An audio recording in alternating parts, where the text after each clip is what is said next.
안녕하십니까. 이 시간은 베드로 후서 개요를 말씀드리도록 하겠습니다. 베드로 사도는 아주 유명하죠. 예수님의 12 제자 중에 수제자라고 할 만큼 열성이 있었고 대단한 의욕의 사람이었죠. 그리고 예수님 부활하신 후 얼마나 열정적으로 또 예수님을 증거하고 또 하나님의 복음 사역을 위해서 헌신했는지 우리가 잘 알고 있습니다. 이 베드로는 굉장히 리더십이 있었습니다. 소위 앞서 나가고 또 다른 사람을 끌고 가는 소위 그런 리더십의 소유자였죠. 그래서 무슨 문제가 있으면 제일 앞장서서 제일 처음에 나서는 그런 사람이도 했었습니다. 그리고 그런 모습이 이제 적극성을 보이기도 했지만 어떻게 보면 나 잘났어 하는 그런 모습으로도 비춰졌죠. 그런데 그가 이제 점점 예수 그리스도의 풍성한 은혜 속에 또 성령의 충만함으로 그가 다듬어져 갈 때 참 겸손한 그런 모습을 볼 수가 있습니다. 정말 자기를 드러내놓고 항상 앞세우는 그런 삶의 모습이었는데 이제 성령의 은혜 속에 얼마나 훌륭한 인품의 사람이 됐는가 알 수 있어요. 예루살렘 교회가 이제 처음 시작한 그리스도인의 공동체죠. 거기에 이제 베드로가 초대 담임이라고 볼 수 있습니다. 그러니까 교회의 수장이라고 볼 수 있는데 그러나 그 자리를 또 내려놓고 선교지로 가는 모습, 비움의 이 모습 이런 것도 이제 볼 수가 있죠. 그리고 정말 이 베드로 전후서를 보면 겸손한 그의 삶의 모습을 엿볼 수가 있습니다. 낮아지고 비워내고 또 하나님의 영광 드러내는 그런 삶을 목표로 하는 것을 이제 볼 수가 있어요.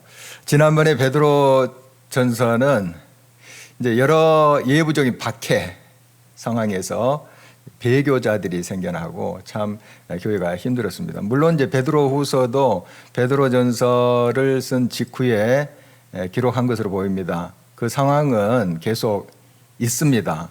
로마의 박해, 특히 이제 네로 황제의 박해 얼마나 심했습니까? 대화재 사건. 그래서 그 로마를 불태운 장본인들이 그리스도인들이다 이렇게 뒤집어 써서 사자의 밥이 되게 하고 또 큰 어려움을 줬던 그런 시기죠. 그래서 교회가 그런 예부적인 박해의 시기를 겪고 있었습니다. 그런데 이제 베드로 후서는 물론 그런 예부적인 박해도 있지만 더 심각한 게 뭐냐 하면 내부적인 이단 사상이에요. 사실 어떻게 보면 이 예부적인 박해보다도 내부에 있는 문제가 더 심각한 것입니다.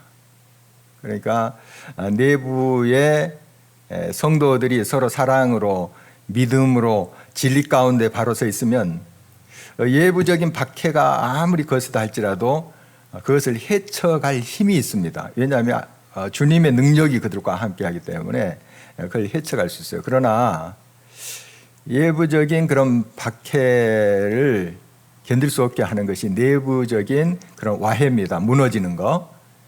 그 내부가 썩어져 버리면 예부의 조그만한 충격에도 무너지는 거죠.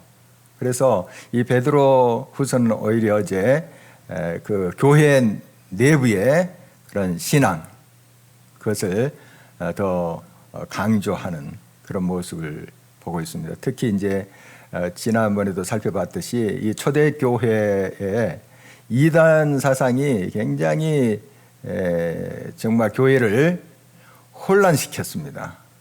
어지럽혔어요.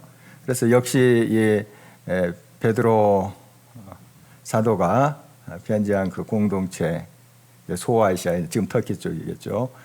그곳에 있는 성도들도 예가 아니었어요. 이런 이단 사상에 많이 유혹이 되고 흔들리고 그랬었죠.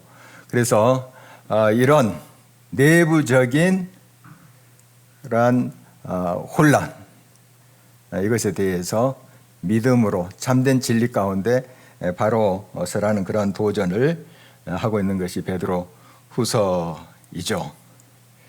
그래서 이 거짓 교사들, 특히 유대주의자도 있지만은 이 영지주의자들이 많이 교회를 혼란스럽게 한 것으로 보여집니다.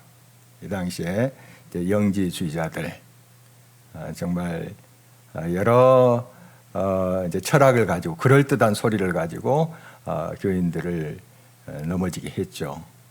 그래서 이런 이단들로부터 교회를 바르게 세워가기를 열망하는 베드로 사도의 모습을 그 베드로 후서에서 볼 수가 있죠. 물론 재림의 소망을 가져라 하는 이야기를 계속합니다. 그럼 거기에 이제 더 나아가서 더 중요한 것은 믿음의 확신을 가지고 지금 현재 내 삶 속에서 굳게 서라 해서 거룩한 삶, 성결된 삶에 대한 강조를 볼 수 있습니다. 그래서 믿음의 사람들은 신의 성품, 그러니까 거룩한 성품에 이르러야 된다 하는 것을 강조하고 있는 것을 보게 됩니다. 물론 이제 재림, 지연이 되고 있다고 이제 성도들은 생각을 했죠. 그러나 반드시 그 날은 온다. 그래서 그 날을 우리가 이제 기다리는 자로서 미래의 것만 바라보고 사는 존재들이 아니고 지금 현재 성결된 거룩한 삶을 살아야 된다 하는 것을 이제 강조를 하고 있는 서신입니다. 이 베드로 후서를 보면 안다, 지식 이런 말이 한 16회 등장하는데요. 바로 이것은 진리를 분별할 수 있는 그리스도 안에서의 참된 지식, 그게 뭔가 그런 진리를 강조하는 것을 우리가 베드로 후서에서 만나볼 수가 있겠습니다. 감사합니다.